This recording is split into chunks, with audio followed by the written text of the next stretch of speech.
Well, good morning, everyone. My name is MightyStream, and today is July the 22nd. Can you believe this? We are over three-fourths of the way through the month of July in the year 2022. Oh my goodness, time is flying by. I am brought to you by Hope Through Navigation, and this is our Hood Recovery Services, and I hope that you're having a beautiful morning. Let's go ahead and get into the Just for the Day. I'm finding it's taking me longer and longer to get these taped, just because my responsibilities are picking up. And so I'm just wanting to say that I'm happy to get in here and do it. Today is the 22nd. And if you need to reach out to me, do so at recoveryofhope21@gmail.com. Okay, let's talk about spiritual death. Sounds like this might be deep.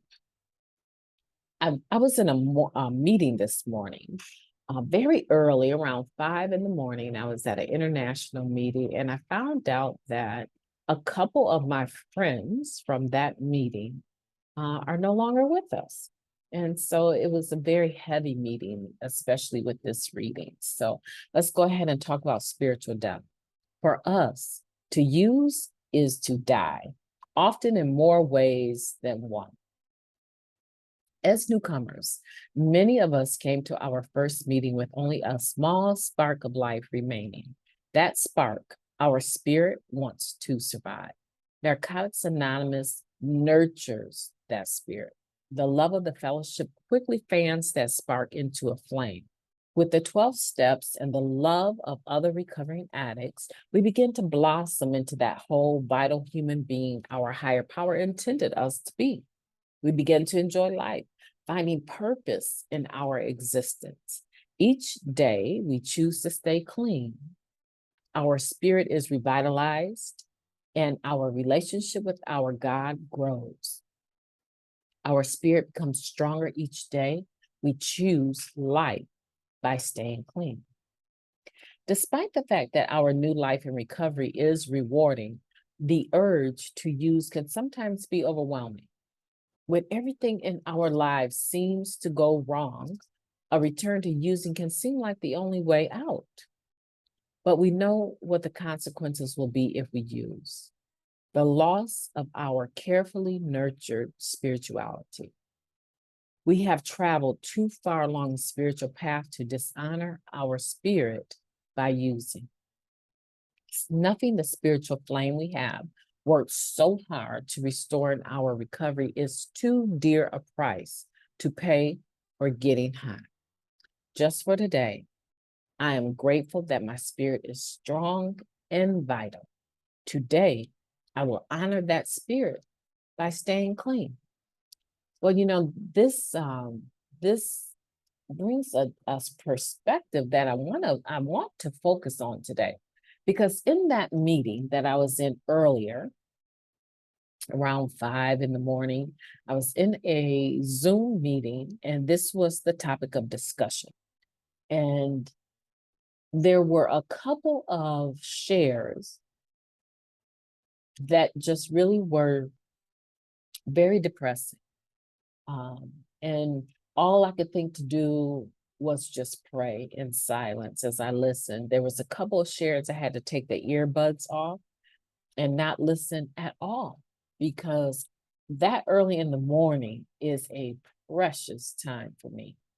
It is so precious. It's the time where I take a analysis of my energy, my body, how I'm feeling, what I need to do in order to get myself in a positive mood if I'm not in an already positive mood. And so it's very difficult to invite other people into that space. But for some reason this morning, I just wanted to get on the meeting and listen. And the people that just were heavy in their spirits were dealing with super depressing health situations, stage 4 cancers, conditions that are not probably going to be resolved, but they were resolved that they would honor their spirit and not use. even though in some of the shares, their thoughts were that way, that they wanted to pick up, they said they would rather die, they would rather take their life than pick up. And so I was just listening to individuals in regards to this particular topic, spiritual death, and how people were reflecting upon it. What I want to say about that, and this goes for anyone that is out there struggling emotionally, spiritually, mentally, we go through life by showing up, and we show up clean no matter what. Now, if that's not your story, that's fine, but that does not mean that it cannot be your story, because showing up clean no matter what gives us, our batting average is improved tremendously, right? The potential for a positive outcome is amazing if we choose to stay clean no matter what. So I understand, like, we died spiritually in so many ways. We were committing suicide on an installment plan, so many ways. We were aching in our soul. I almost feel like I want to cry, because I think of some family members I have that still struggle with the disease of addiction. And I can, when I see them, I can see the ache in their soul to be embraced, to be loved, to be invited, to be welcomed. But they know that their pattern of using has caused a dissonance with the ones that they love. And that this general ideal of not being able to trust the still using addict is dictating how welcoming a family members can be, right? And so I just want to say, if that's you out there struggling, there's hope. The first thing is to make a commitment to not use just for the day. Don't pick up a drug just for the day. Don't pick up a habit, a behavior that incorporates use, that you have to almost use in order to be able to carry the behavior out. Right? For some people, that's sex. It might not just be sex, it might be turning tricks, right?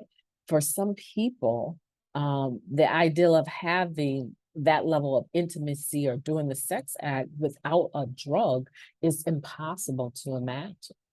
And so I want to say to you today that if that behavior is something that you typically would incorporate using drugs, then you need to avoid that behavior, because it's unlikely that if you're still engaging in those behaviors, that you have done the type of work that would allow you to engage in them without having the emotional and mental repercussions, right?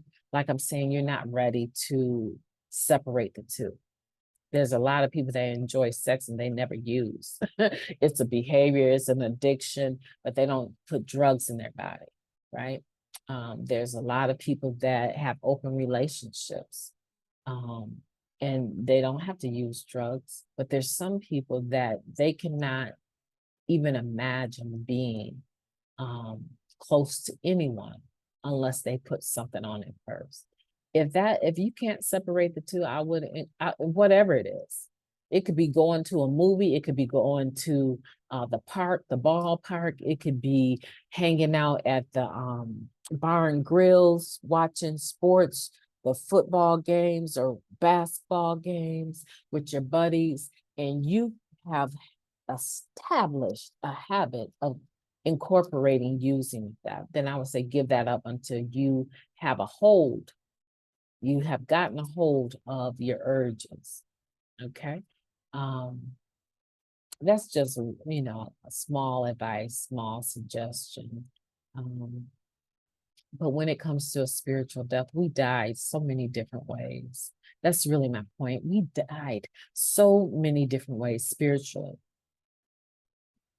When do we make a decision to honor our spirits, our energy, our person, the ability to love others? When do we make a decision that today I'm not going to violate myself? Darn anyone else. I am not going to violate my own spirit, because when a person picks up the drug begins to make the decisions for that person. And unfortunately, you're just like, there's a small piece of you that is on the outside looking in, but it's already a rat race. It's already a movie that is going to play out nearly to the end. And the end is going to be some bottom, jail, institutions, and death, and not necessarily in that order. There's been some people that, God bless him, some people that use, and they end up having complications from having been brain dead or have stroking out for a period of time, and they never are able to return to their former selves. They have a disability, they're challenged now in some way, physically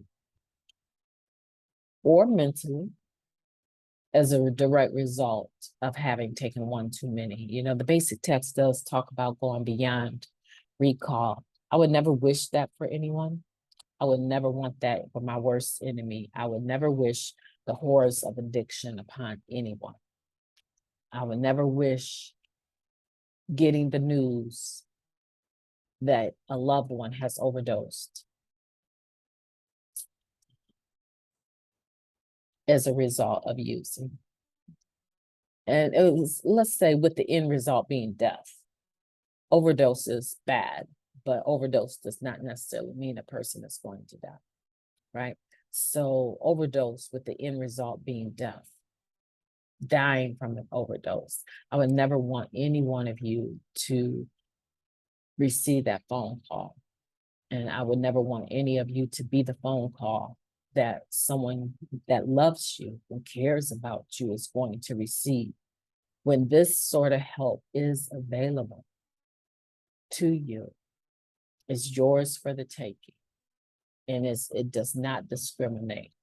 Any individual can get this if they will make a choice just for the moment to give themselves a break, to honor their spirits.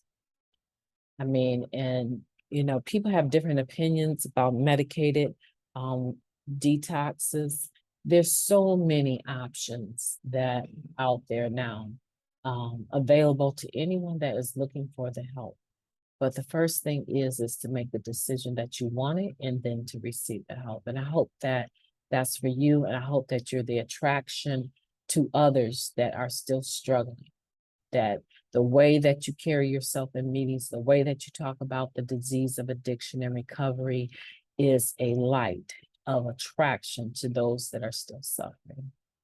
After we get here, our utopia in step 12 is that we've had a spiritual awakening as a result of these steps, and try to carry the message to the addict that still suffers, right? Practicing, obviously, these principles in all of our affairs, yes, right? But that we would be the hand that extends to another individual and say, you know what, I did it. I'm here for you and you can do it. And that's really what this is all about. This is what this podcast is all about. It's about getting hope out to the people so that any given day they can pull up the podcast and listen to a voice expounding on the 12 steps, the traditions, spiritual principles, and receive some energy or some encouragement that they need. That's my hope and desire, is to be used as a vessel of hope for people that are still suffering. My name is MightyStream. I've enjoyed your company, and I am going to be talking to you tomorrow. You have a beautiful day.